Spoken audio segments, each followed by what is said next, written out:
10 ஏக்கருக்கு மேலே நான் விவசாயம் பண்ணிட்டு வரேன். அதில் இப்போ கடந்த ஒரு 2 மாதங்களுக்கு முன்பாக காலிஃப்ளவர் செய்யலாம்னு சொல்லி போட்டு பயிர் தேர்வு பண்ணி ஒரு 2.5 ஏக்கர் பரப்பளவில் தீத்திவிளை கிராமத்தில் நான் வந்து காலிஃப்ளவர் பயிர் செஞ்சுருக்கிறேன். தற்பொழுது இது அறுவடை காலமாக இருக்குது. காலிஃப்ளவர் பொறுத்த வரைக்கும் ஒரு ஏக்கருக்கு 18,000 நாற்றுக்கள் முதல் 20,000 நாற்றுக்கள் தேவைப்படுது. இது நாங்கள்லாம் முதல்லாம் வந்து நாற்றுகளை வந்து விதையாக வாங்கி நாற்றுகளை பராமரித்து நாங்கள் நடவு போட்டிருந்தோம். சமீப காலமாக எங்களால் அதை பராமரிக்க முடியறதில்லை. அதனால் நர்சரியில் சொல்லி ஒரு நாற்று 90 காசு அப்படிங்கிற விதத்தில் நாங்கள் வந்து வாங்கி இதை நடவு செய்கிறோம். குறிப்பாக வந்து பார்த்தீங்கன்னா காலிஃப்ளவர் பொறுத்த வரைக்கும் 70 நாள் பயிருங்க. கடந்த 2 மாத காலமாக பருவநிலை மாற்றத்தின் காரணமாக வந்து பார்த்தீங்கன்னா அதிகப்படியான வெயில் பனிமூட்டங்கள் அதிகமாக இருந்துட்டு வருது. இந்த பனிப்பொழிவு அதிகமாக இருக்கிறதுனால பூக்கும் தருவாய் இருக்கிற காலிஃப்ளவர் வந்து அது வந்து வாழ்நாள் வந்து 70 நாளுங்கிறது 80 நாள் வரைக்கும் தள்ளிட்டு போகுது. தற்சமயம் பொங்கல் வரைக்கும் ஓரளவுக்கு வித்துட்டு வந்த காலிஃப்ளவர் வந்து தற்சமயம் வந்து பொங்கலுக்கு பின்னாடி இப்போ வந்து கிலோ வந்து 8 ரூபாயிலிருந்து 10 ரூபாய்க்கு மேலே கேட்கறக்கு ஆள் இல்லாத சூழ்நிலையாக இருக்குது. இது இப்போ எங்களை பொறுத்த வரைக்கும் இந்த காலிஃப்ளவர் ஒரு ஏக்கருக்கு கிட்டத்தட்ட 1,20,000 ரூபா செலவாகுதுங்க.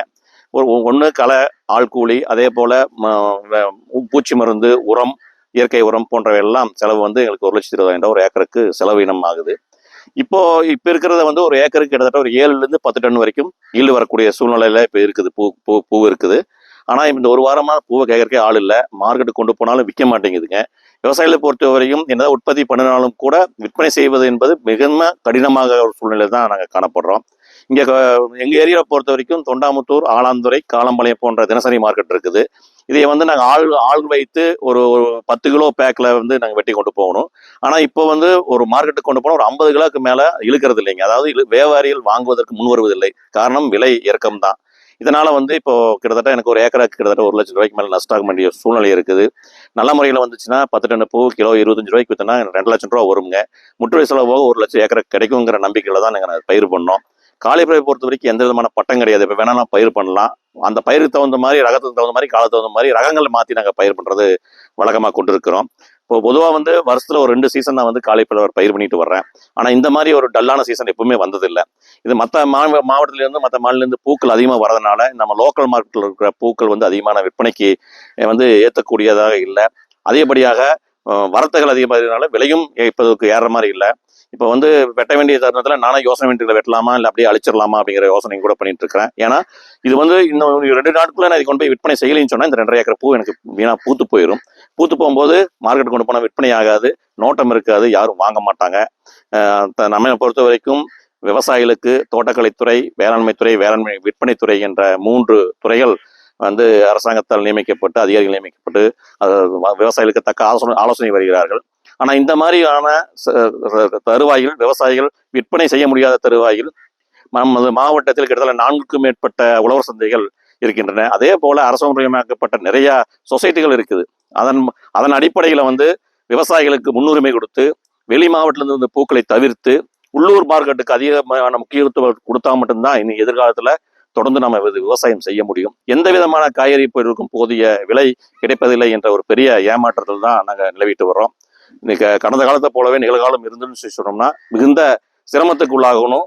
மாற்று தொழிலை நோக்கி விவசாயிகள் செல்லக்கூடிய ஒரு சூழ்நிலை ஏற்படும். அதற்கு முன்பாக அரசு இதுக்கு உரிய நடவடிக்கை எடுத்து தக்க அறிவுரைகள் விவசாயத்துக்கு வழங்க வேண்டும் என்று இதன் மூலம் கேட்டுக்கொள்கிறேன். கோவை மாவட்டத்தை பொறுத்த வரைக்கும் சமீப காலமாக தான் இந்த மலை பயிர்களை நாங்கள் பயிர்விட்டு வர்றோம். குறிப்பாக காலிஃப்ளவர், பீட்ரூட்டு, பீன்ஸு, அதே மாதிரி முட்டைக்கோஸ் போன்ற பயிர்கள்லாம் பயிரிட்டு வர்றோம். இது மற்ற பயிர்களை கம்பேர் பண்ணும்போது குறுகிய கால பயிர். இது 70 நாள் பயிர் தான். எங்களுக்கு 70 நாள் பயிரில் வந்து ஓரளவுக்கு போதிய விலை கிடைத்தாலும் சொன்னால் ஏக்கருக்கு ஒரு 1 லட்சம் ரூபா வரை லாபம் கிடைக்கக்கூடிய சூழ்நிலையில் தான் பேராசிரியர் காரணமாக தான் நாங்கள் இதை பயிர் பண்ணுறோம். இதே ஒசூர் பூ, அதே மாதிரி பெங்களூர் பூ, அதே மாதிரி மைசூர் பூக்கள் எல்லாமே வந்து பார்த்தீங்கன்னா இதை விட தரம் வாய்ந்தது, அதிகமாக தரம் வாய்ந்தது. அது என்ன காரணம் கேட்டால் காலம் சூழ்நிலைக்கு ஏற்ப, தட்பவெளிக்கு ஏற்ப அது விளையக்கூடிய பயிராக இருக்குது குறுகிய கால பயிர். இது அதிகமான பனி பெயர்னாலையும் கால சூழ்நிலை திடீர்னு வெயிலும் வரனாலையும் இது பூக்களினுடைய நோட்டம், அதாவது வந்து மார்க்கெட்டுக்கு செல்லும்போது அந்த வெளி மாவட்டங்களிலிருந்து வரும், மாநிலங்களிலிருந்து வரும் பூக்கள் கூட இது கம்பேர் பண்ணும்போது பார்த்தீங்கன்னா நோட்டம் கம்மியாக இருக்கிறதுனால நம்மளுக்கு விலை கம்மியாக போகுது. 2வது அதைய வாங்கி விரும்பினவங்க இதை வாங்குறதுக்கு யோசனை பண்ணுறாங்க. அந்த பூக்கள் வெளி மாவட்டத்திலிருந்து வரும் பூக்கள் நின்றால் மட்டும்தான் நம்ம தொண்டாமுத்தூர் இருக்கிற, கோயம்புத்தூர் இருக்கிற பூக்களுக்கு ஒரு உரிய விலைகளை கிடைக்கும். இது நாங்கள்லாம் அதிகமான செம்மண் பூமியில் பயிர் செய்யக்கூடியதான் காலிஃப்ளவருங்க. இது நாங்கள் வந்து மலை பயிர்கள் மாதிரி நாங்கள் பயிர் பண்ணுறதில்ல. இது காய்கறி பயிர் மாதிரி தான் நாங்கள் பயிர் பண்ணிட்டு இருக்கிறோம். மற்ற பூக்களுக்கு மாவட்டத்தில் கம்பேர் பண்ணிக்காட்டு எங்கள் பூக்கள் சத்து வந்து அதிகமாக சக்தி வாய்ந்தது. அதை கம்பேர் பண்ணும்போது அது வந்து பார்க்கறதுக்கு தான் கலராக இருக்குமே தவிர மற்றபடி சுவையை பொறுத்த வரைக்கும் நம்ம லோக்கல் பூ தான் நல்லா சுவைத்து உண்ணக்கூடிய பொருளாக காணப்படுகிறது. இப்போ வெளி மாநிலங்கள்ல பார்த்தா ஒசூர், பெங்களூர் ஐட்டங்கள் நிறைய வருதுங்க. அதே மாதிரி உங்களுக்கு மற்ற மாவட்டங்கள் பார்த்தீங்கன்னா ஒட்டஞ்சத்திரம் பூக்கள் அந்த மாதிரியான மாவட்டங்கள் இருந்தும் இந்த பூக்கள் வந்து பரவலாக பண்றாங்க. இங்கே எங்களை பொறுத்த வரைக்கும் இப்பொழுது வந்து பனிப்பொழிவான காலம், அதிகப்படியான வெயிலும் தொடர்ந்து இருக்கிறதுனால வந்து இது அவங்களுக்கான ஒரு ஈல்டு வயசுல நாங்கள் வந்து அதிகமான போட்டி போட எங்களால் முடியல. அதனால வந்து அந்த பூக்களுக்கும் இந்த பூக்களுக்கும் வேறுபாடு இருக்கிறனாலும் நிறைய நுகர்வோர்கள் வந்து அந்த பூக்களை விரும்பி வாங்குகிறார்கள். அந்த மலை பூக்களுக்கும் ஊட்டி, ஒசூர் போன்ற பூக்களுக்கும் எங்கள் பூக்களுக்கும் கிட்டத்தட்ட ஒரு கிலோவுக்கு 5 ரூபாய் முதல் 6 ரூபாய் வித்தியாசம் வருதுங்க.